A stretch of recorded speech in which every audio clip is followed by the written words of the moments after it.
और एक तरह का दलित पिछड़ा एक तरफा वोटिंग करेगा। चलता है उत्तर प्रदेश में, जातिवाद को नकार नहीं सकते हैं आप। ओबीसी को हिस्सेदारी नहीं मिली, उसका नुकसान बीजेपी को हो रहा है। योगी मोदी सरकार में दलितों की हिस्सेदारी, नौकरी में भी दलितों शोषित को अपने पैरों पर खड़ा करने के लिए कौन काम कर रहा है? आज योगी जी के कारण ही कानून का राज है। राम मंदिर और बनारस बड़ा मुद्दा है, इसको कितना लाभ मिलेगा इसका? स्वच्छता कर्मी का पैर धोता है और मजदूरों के ऊपर पुष्प की वर्षा करके सम्मान करता है। आज दलित सम्मान से चल रहा है, तो लाभ किसको मिलना है? दलित शोषित वंचित को। आपके विधायकों का विरोध हो रहा है, खासकर जाट में।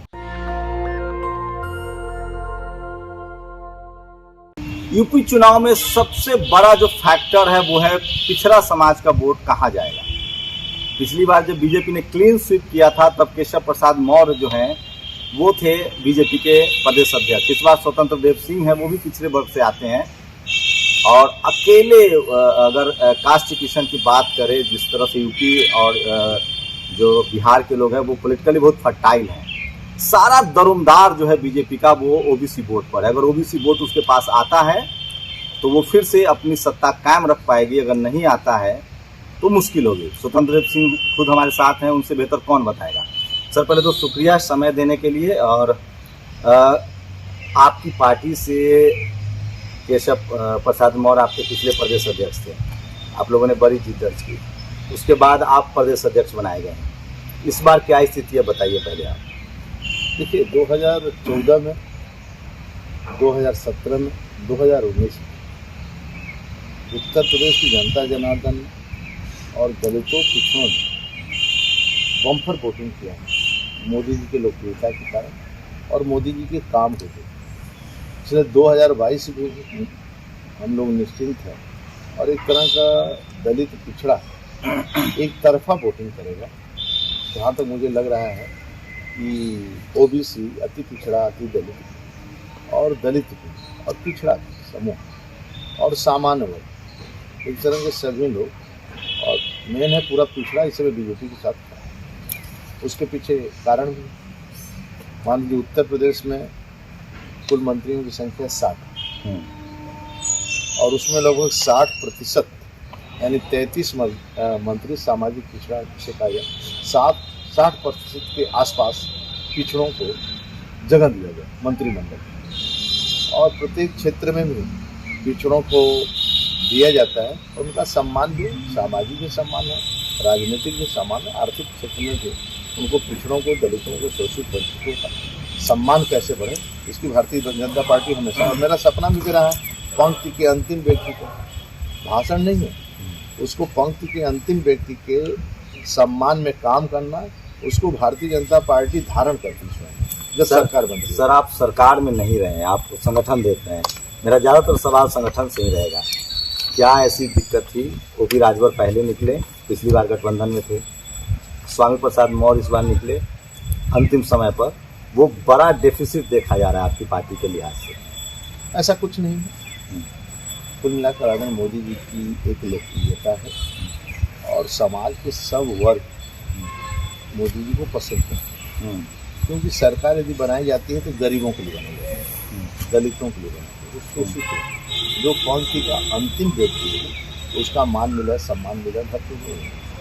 तो पंडित दीनदयाल उपाध्याय का सपना क्या था, पूज्य बाबा भीमराव अम्बेडकर की सोच क्या थी, उनकी सपना क्या थी कि पंक्ति के अंतिम व्यक्ति को नौकरी में भी और अर्थ के क्षेत्र में वैसा उसका जीवन हो कि नौकरी के लिए न तरसे, दूसरों को नौकरी दे। इन दोनों नेताओं के जाने की वजह क्या है, उस पर क्या कहेंगे? कोई अंतर पार्टी में, मतलब कुल मिलाकर आना जाना लगा रहता है लोगों को, लेकिन भारतीय जनता पार्टी के कार्यकर्ता और राज्य के मतदाता वो विकास के नाम पर वोट करता है, कानून के नाम पर वोट करता है। वो व्यक्ति के आधार पर वोटिंग नहीं कर, व्यक्ति के आधार पर वोटिंग वो कहीं ना कहीं चलता है। उत्तर प्रदेश में जातिवाद को नकार नहीं सकते हैं आप। संगठन में कितनी भागीदारी है आपके साथ? आप चूँकि प्रदेश अध्यक्ष हैं, आप पिछले समाज से हैं, जिला अध्यक्षों की बात करें या फिर बाकी, और इससे तो आपके 27 कैबिनेट में ओबीसी के लोग लिए गए हैं, आप लोगों ने इसका प्रचार प्रसार किया। लेकिन चूँकि सरकार आपकी रही है, अभी पिछले 5 साल से सरकार चल रही है, तो सवाल तो बनता है। विपक्ष कह रहा है कि 69,000 शिक्षक भर्ती मामले में ओबीसी को हिस्सेदारी नहीं मिली, उसका नुकसान बीजेपी को हो रहा है। नहीं, देखिए आरक्षण का लाभ हर जगह मिल रहा है, और जहाँ थोड़ी बहुत शिकायत आती है उसको तो निस्तारना होता है। और आरक्षण संविधान से कोई छेड़छाड़ नहीं कर सकता। जो बाबा भीमराव अम्बेडकर ने संविधान बनाया है उसका 100% लोगों को पालन करते हैं और पालन करते हैं, उसी के आधार पर सरकार चलाते हैं। और दूसरी बात नहीं तो आप देखिए आदरणीय मोदी जी के नेतृत्व में देश के अंदर आप कल्पना करिए कि बाबा भीमराव अम्बेडकर को पंच तीर्थ घोषित करने, यानी बाबा का सपना चाहे जन्म से लेकर मृत्यु जहाँ शरीर छोड़े सभी स्थानों को पंच तीर्थ, शिक्षा से लेकर सभी को पंच तीर्थ घोषित किया और उसको लगाया। और यही नहीं, राजनीति में दलितों की एक पहचान बनी। और कुल मिलाकर कहा जाए योगी मोदी सरकार में दलितों की हिस्सेदारी, नौकरी में भी लोन देकर, स्कॉलरशिप देकर, आरक्षण देकर सुनिश्चित किया है चारों तरफ। इसलिए आप देखेंगे तो दलितों के बीच में इसी का आदरणीय मोदी जी का एक सम्मान है, योगी जी का सम्मान है। आपने देखा स्टैंड अप इंडिया स्कीम के बारे में सुना ही होगा, जिसके तहत हमारी सरकार ने 10 लाख रुपए से लेकर 1 करोड़ रुपए तक का लोन बिना गारंटी केवल दलितों के लिए। मैं आपको बता दूं कि इस योजना में बड़े लाभार्थी उत्तर प्रदेश के हैं। इसके अलावा स्ट्रीट वेंडर के लिए स्वनिधि स्कीम में 20,000 से लेकर 50,000 रुपए तक का लोन सभी को दिया गया है। और पूरे देश में सबसे ज्यादा लोन यदि बांटे गए हैं तो उत्तर प्रदेश में बांटे गए, करीब 25 लाख से लेकर 25 लाख में से 7 लाख सिर्फ यूपी के लिए। तो दलितों शोषित को अपने पैरों पर खड़ा करने के लिए कौन काम कर रहा है? बीजेपी के अलावा कोई नहीं कर रहा है। सपा बसपा का आप शासन देखें।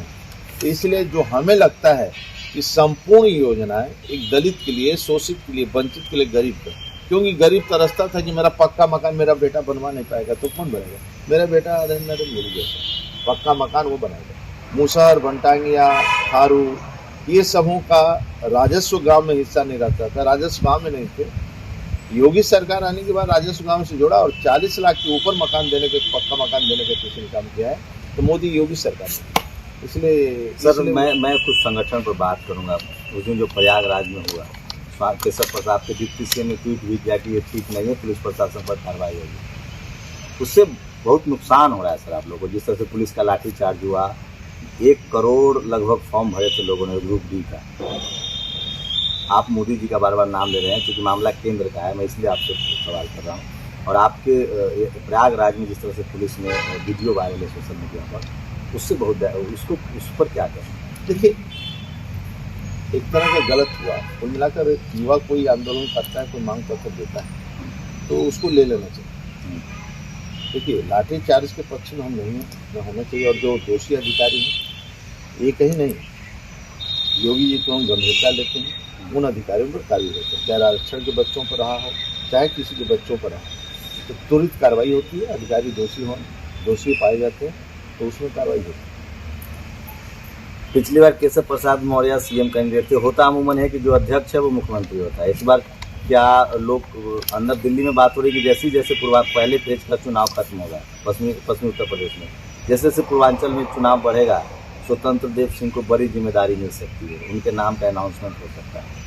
देखिए, योगी जी के नेतृत्व में चुनाव हो रहा है, उसके पीछे कारण भी एक ईमानदार मुख्यमंत्री है और परिश्रम की पराकाष्ठा करने वाला है। जितने राजनीतिक दल होते हैं, वंशवाद की पार्टियां हैं, सपा बसपा, आप देखते हैं, पिता के देहांत पर भी घर नहीं जाते थे। और कोरोना जैसे महामारी में गरीबों के लिए, प्रवासी मजदूरों के लिए बैंक में, अकाउंट में भी रुपये भिजवाने का काम किया, 1000 रुपये। और दूसरी बात, महीने में 2 बार अन्न भी देने का काम किया और जान भी बचाया, जहान भी बचाया। और कुल मिलाकर एक अच्छा वातावरण है। आज योगी जी के कारण ही कानून का राज है। आप देखेंगे सबसे कानून में परेशानी किसी को होता है तो गरीब को होता तबका का। आज कानून का शासन है, दलित से लेकर सभी लोग सम्मान पा रहे हैं।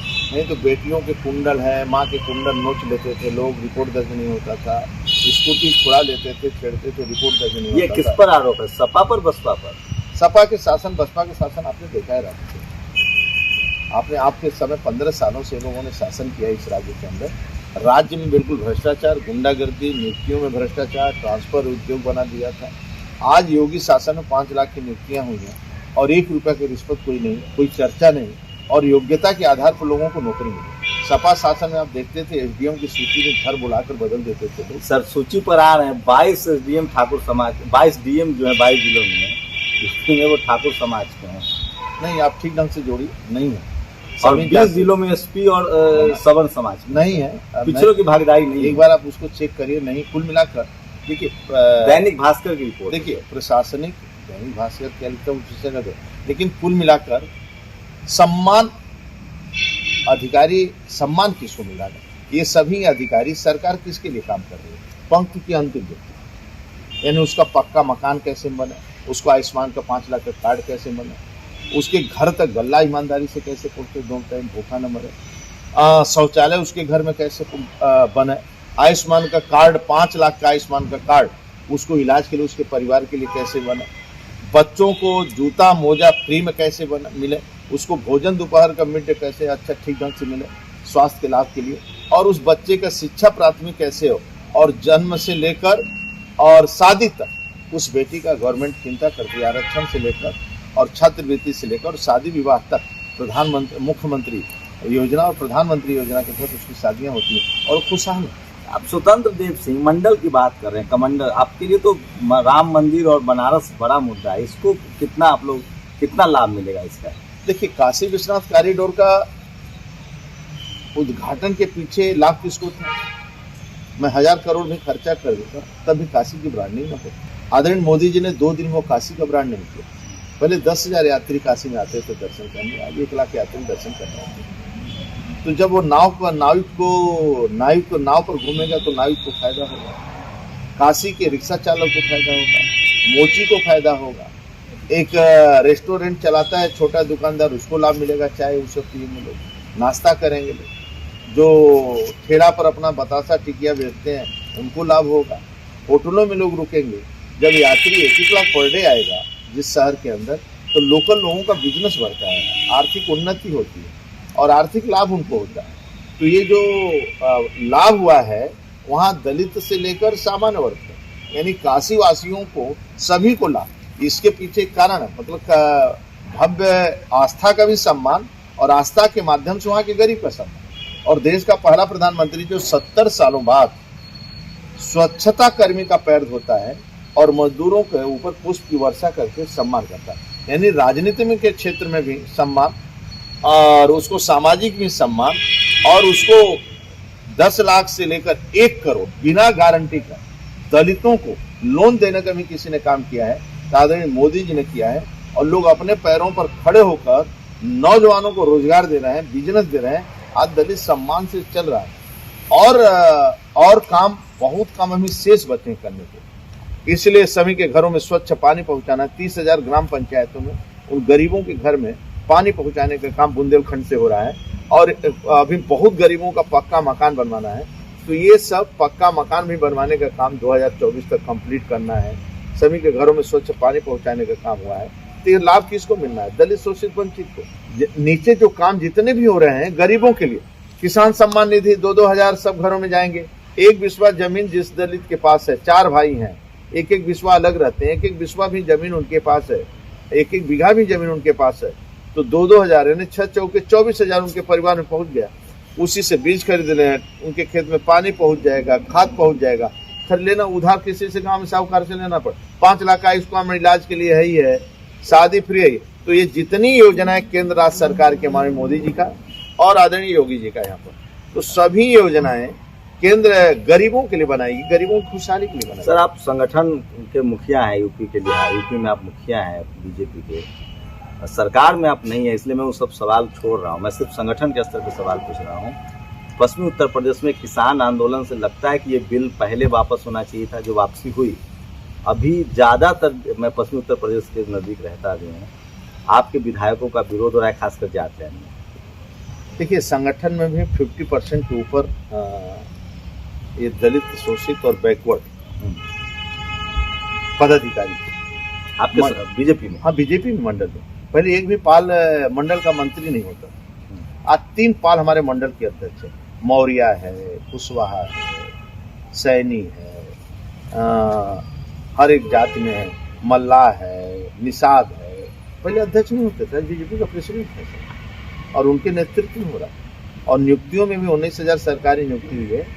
50% के ऊपर दलितों शोषितों की नियुक्ति हुई है, वकीलों से लेकर सरकारी नौकरी सरकारी तक। भारतीय जनता पार्टी में सबका साथ सबका विकास और इन सभी वर्गों का पार्टी में सम्मान है और उन्हीं की पार्टी है। इस पार्टी को गरीब लोग चलाते हैं। आप चाय बेचने वाला देश का नेतृत्व कर रहा है। चाय बेचने वाला, हाँ चाय बेचने वाले, मोदी गरीब तो परिवार में जन्म लेने वाले, गरीब परिवार में। और आप झूठी मानोगे, और प्रचारक के जीवन में एक धर्मशाला में रहते थे और भंडारे में लाइन में लगकर भोजन लेते थे। और उनका मित्र में कोई पत्रकार आता था तो लाइन में लगकर उसको भोजन लेकर आकर अपने कमरे में भोजन उसको सर, यूपी में चुनाव योगी मोदी के नाम पर लड़ा जा रहा है या स्वतंत्र देव सिंह आप प्रदेश अध्यक्ष, आपकी पूरी अकाउंटेबिलिटी होगी यूपी चुनाव? हाँ। आप केंद्र पर ज्यादा फेंक रहे हैं, केंद्र के पाले। देखिए, मोदी जी हमारे नेता हैं, योगी जी नेता हैं, राज्य के हैं। तो मोदी योगी के नेतृत्व में ही, मोदी का आशीर्वाद, योगी का परिश्रम और संगठन के कार्यकर्ताओं, प्रदेश अध्यक्ष, जिला अध्यक्ष, मंडल, बूथ संगठन के परिश्रम की पराकाष्ठा जनता के आशीर्वाद से 2022 का किला मैं फतह करूंगा। फिर से सरकार बनाकर गरीबों की सेवा करूंगा। आपकी क्या भूमिका? पूरी भूमिका हमारी है, प्रदेश अध्यक्ष के नाते पूरी भूमिका, पूरा मेरे नेतृत्व में राज्य के अंदर संगठन और सरकार का चुनाव हो रहा है। सरकार का हमारे नेता आदरणीय मोदी जी, हमारे नेता आदरणीय योगी। लोग तो कह रहे हैं कि ये मुख्यमंत्री हो सकता है बदल जाए, तो कोई पिछड़ा मुख्यमंत्री हो सकता है, क्योंकि इस बार तो ये करना पड़ेगा, पिछली बार नहीं कर पाए, इस बार कोई। देखिए, स्पष्ट है कि योगी जी के नेतृत्व में चुनाव हो रहा है, मुख्यमंत्री योगी जी। तो ये स्वतंत्र देव सिंह थे। मैं फिर कह रहा हूं कि अगर ये केंद्र में मंत्री होते या सरकार में मंत्री होते तो कुछ और बातें थी मेरे पास, लेकिन चूंकि संगठन में ये भी एक चमत्कार ही है कि बीजेपी लगातार पिछड़े को स्टेट प्रेसिडेंट बना के रख रही है। जो SC ST OBC माइनॉरिटी की जो राजनीतिक जो चेतना है, राजनीतिक जो भागीदारी है, वो तो पार्टियों में बढ़ रही है, क्योंकि उसके बगैर काम नहीं चलेगा। स्वतंत्र देव सिंह फिलहाल बीजेपी के अध्यक्ष हैं। पिछला अध्यक्ष भी उनके केशव प्रसाद मौर्य थे। इस बार अगर बीजेपी जीतती है तो फिर जो क्रेडिट है वो पिछड़े समाज को जाएगा और स्वतंत्र देव सिंह बड़े प्लेयर के तौर पे उभर सकते हैं। आपकी क्या प्रतिक्रिया? आपकी प्रतिक्रिया भी बहुत जरूरी है। कैमरा पर्सन निधि के साथ शंभू कुमार सिंह, नेशनल दस्तक, लखनऊ। नेशनल दस्तक की आपसे गुजारिश है कि अगर इसको बचाना चाहते हैं तो नेशनल दस्तक को सब्सक्राइब करने के लिए रेड कलर के सब्सक्राइब बटन को दबाएं, फिर बेल आइकन की घंटी दबाएं। नेशनल दस्तक को बचाने के लिए बहुत जरूरी है कि हर खबर को शेयर करें, लाइक करें, कमेंट जरूर करें।